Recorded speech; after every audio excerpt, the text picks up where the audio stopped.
हमारे पास तन भी है, वचन भी है और मन भी है। तन की चिकित्सा के लिए भी उन्होंने सोचा। आचार्य भगवंत पूज्यपाद स्वामी महाराज जिन्होंने आयुर्वेद ग्रंथ की रचना की, यह तन स्वस्थ रहे तो आगे के जो धर्म आदि पुरुषार्थ हैं बहुत अच्छी तरह से हो सकते हैं, और अगर ये तन काम नहीं करे तो धर्म आदि पुरुषार्थ नहीं कर सकते। तन की चिकित्सा के लिए उन्होंने आयुर्वेदिक ग्रंथ की रचना की। वचनों की चिकित्सा के लिए उन्होंने जैनेन्द्र व्याकरण जैसे ग्रंथों की रचना की। व्याकरण के माध्यम से भाषा शुद्धि हो जाती है। और मन की चिकित्सा के लिए, चेतन की चिकित्सा के लिए अध्यात्म ग्रंथ, इष्टोपदेश, समाधि तंत्र जैसे महान ग्रंथों की रचना करके हमारे ऊपर बहुत बड़ा उपकार किया। आचार्य भगवंतों की बहुत दूर दृष्टि हुआ करती है। देश, राज्य, काल आदि को देख करके किस प्रकार का यहाँ पर वातावरण बन रहा है और उस वातावरण में कैसे धर्म की स्थापना हो, उसके लिए इतनी बड़ी दूरदृष्टि एक आचार्य भगवंत ही रख सकते हैं। इष्टोपदेश नामक ग्रंथ में एक कारिका उन्होंने लिखी,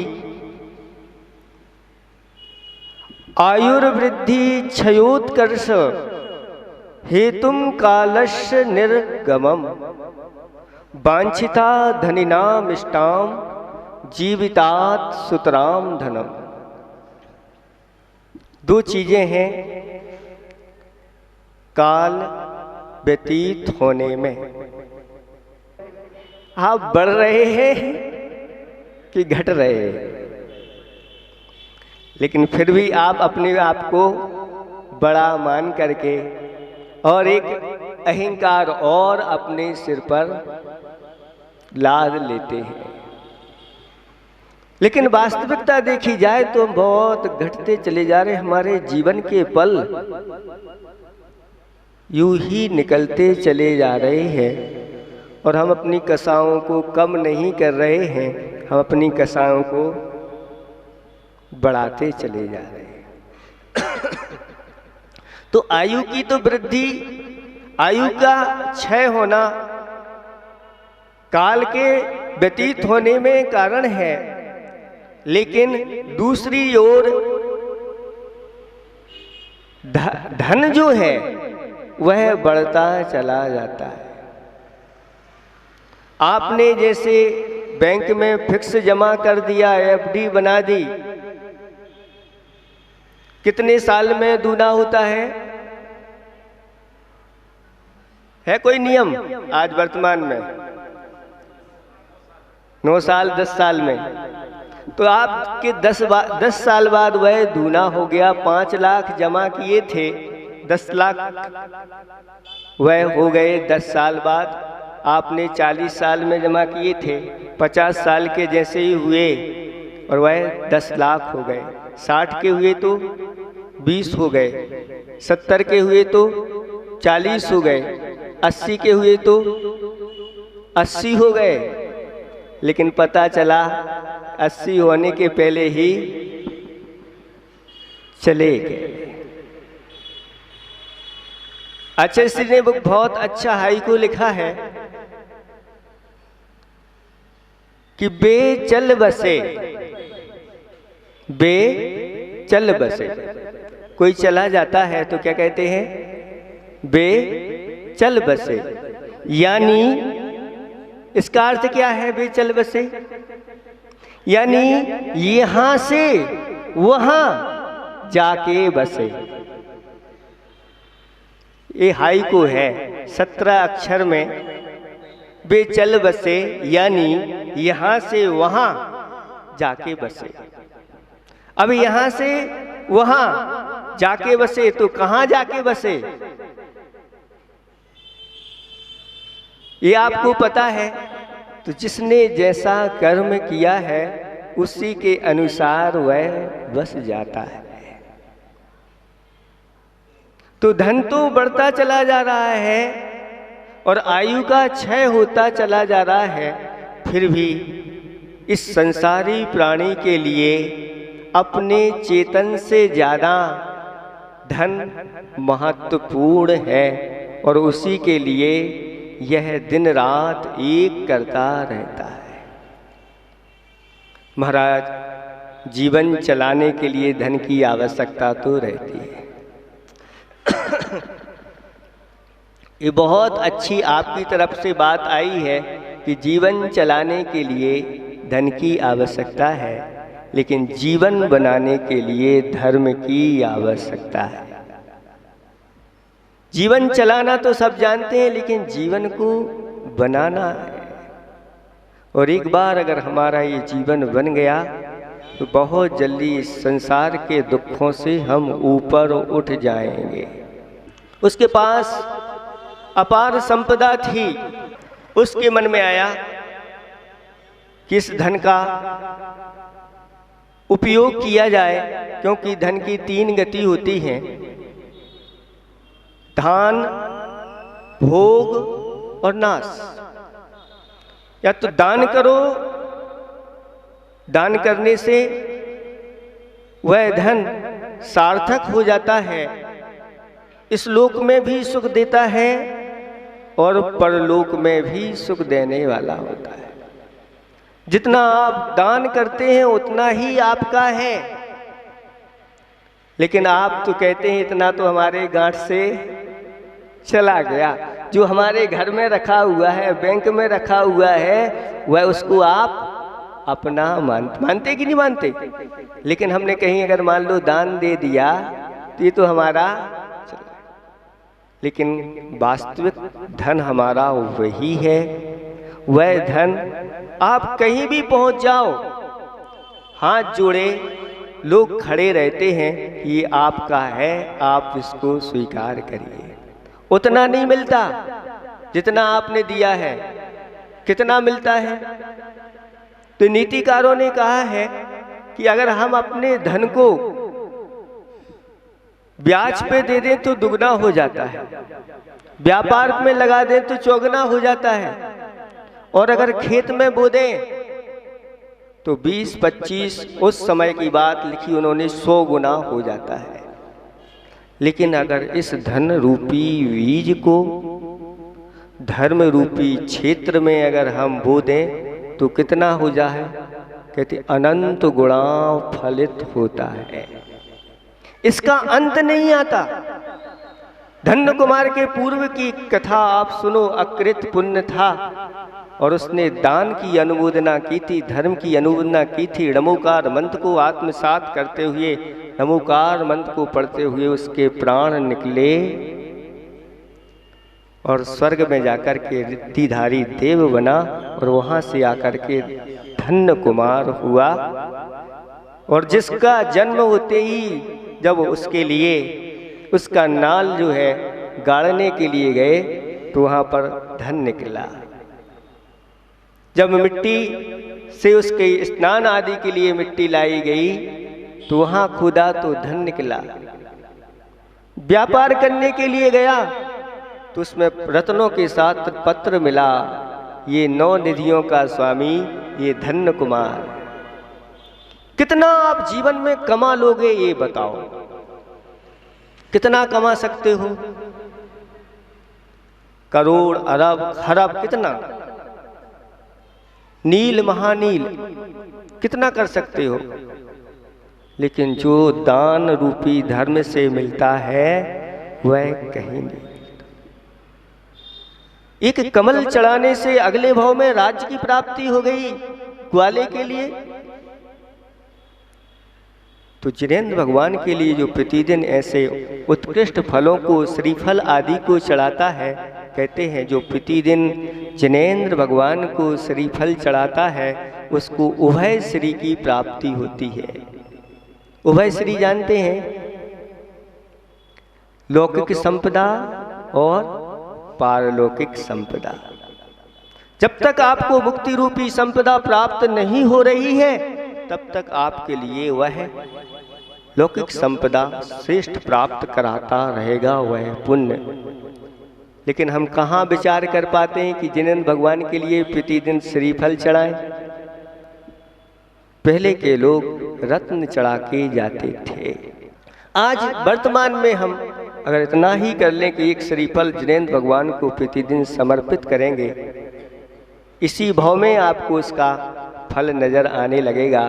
पर भाव में तो क्या मिलेगा, उसका कोई पार नहीं। अनंत की ऐसा कहा कि यह जब फलता है धर्म का फल तो अनंत के रूप में अंत में जाकर के अनंत चतुष्टय को प्राप्त करा देता है। उस सेठ ने इस प्रकार का कोई धर्म के कार्य नहीं किए थे। उसने सोचा इस धन के माध्यम से एक नगर में हमारा चौराहे पर, जहाँ से चारों ओर से लोगों का आना जाना है, एक बहुमंजिली इमारत हो। और उसने एक इमारत तैयार करवाई। विदेशों से अनेक चित्रकारों को बुलाया गया और उसमें चित्रकारी की गई। एक दिन सुबह सुबह सेठ जी अपने उस मकान का अवलोकन कर रहे थे, चित्रकारी का अवलोकन कर रहे थे। बहुत अच्छी लग रही थी। सुबह सुबह सूर्य निकल रहा था और उसकी सुनहली किरणें भी उन चित्रों पर पड़ रही थी। कुछ चित्र खाली थे, सेठ जी निर्देशन कर रहे थे। इतने में उस नगर में एक मुनिराज का आगमन हो गया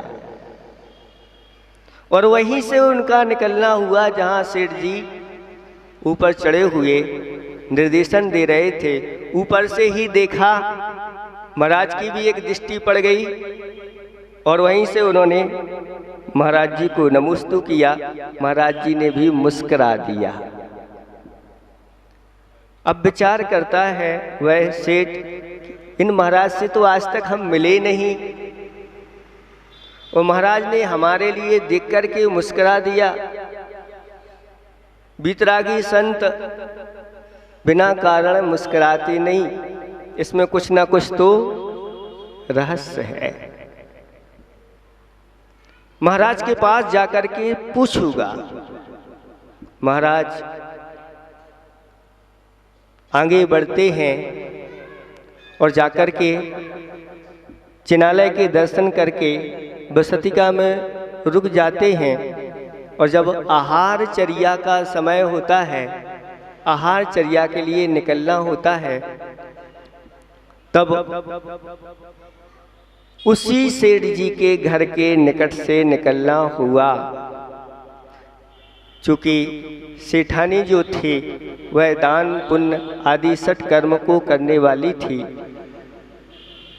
संकेत मिला उसके लिए कि मुनिराज आए हैं, उनकी नवधा भक्ति करना है। और उसने बाहर आकर के परिवार सहित नवधा भक्ति के लिए वह खड़ी हो गई। लेकिन सेठ जी थोड़े से बिना सोले में अपने बालक को लिए हुए गोद में खिला रहे थे। उसी समय बालक ने कुछ कर दिया, उनके कपड़े गीले गीले हो गए, फिर भी बालक को बड़े प्रेम से खिला रहे। किसी प्रकार की कोई गिलानी नहीं है। इस दृश्य को देख करके मुनिराज ने फिर मुस्कुरा दिया और महाराज का आगे जाकर के पड़गान हो गया। आहार चर्या के बाद महाराज जाकर के अपनी बसतिका में सामायिक में लीन हो गए। और दोपहर में विचार आया यह नगर प्रसिद्ध है। उस नगर में उत्तुंग उत्तुंग जिनालय बने हुए हैं। वह नगरी कौन थी? उज्जैनी नगरी आप लोगों ने सुनी होगी, गए भी होंगे, आज भी है। उस उज्जैनी नगरी में ऐसे उत्तुंग उत्तुंग जिनालय बने हुए हैं जिनके दर्शन करने से पापों का क्षय होता है। कहते हैं कि जहाँ ऐसे विशाल विशाल उत्तुंग जिनालय बने हुए हों, देवता लोग भी ऊपर से नीचे जब देखते हैं तो ऐसी नगरी में जन्म लेने की उनकी भी भावना हो जाती है। हमारा भी अभी बिहार चल रहा है और भावना हुई कि पास में ही अतिशय क्षेत्र पपोरा जी है, जहाँ के मूल नायक श्री आदिनाथ भगवान हैं। उनकी वंदना करते हुए फिर आदिनाथ से अजितनाथ भगवान जो बना जी में अतिशयकारी 1000 वर्ष प्राचीन प्रतिमा है, उनके चरण सानिध्य में साधना करने का गुरुदेव के द्वारा आशीर्वाद प्राप्त हुआ है। और बीच में ये आपका टीकमगढ़ है और टीकमगढ़ में भी अच्छे अच्छे उत्तुंग जिनालय आप लोगों ने बना के रखे हैं। भावना हुई यहाँ की सभी जिनालयों की वंदना करते हुए और यहाँ से हमारा दीक्षा के बाद प्रथम बार यहाँ पर हमारा आना हुआ और जिनालय के पास नाथ भगवान ने मन मोह लिया। यहाँ पर आगे बताते हैं अच्छे अच्छे जिनालय और भी हैं। जब यहाँ से पपोरा जी जा रहे थे, जब बड़े नीचे से पुल से नीचे उतरे तो बड़े मंदिर के दर्शन किए। वास्तव में वह बड़ा मंदिर बड़ा ही है, कहना क्या। ऐसे महाराज भी वंदना के लिए निकल पड़े और जब दोपहर में वंदना के लिए निकले तो आप सब लोगों की दुकानें क्या हुई? खुल गई थी। सेठ जी की भी दुकान खुल गई थी। सेठ जी दुकान पर बैठे हुए थे। महाराज का निकलना हुआ तो वहीं से नमोस्तु हो जाएगी। लेकिन इतने में एक घटना घटी। एक कसाई एक बकरे को लेकर के वह आगे आगे मुनिराज के जा रहा था। तो जब सेठ जी की दुकान आई तो वह बकरा कसाई के हाथ से छूट करके सीधे जा करके सेठ जी की दुकान में घुस गया।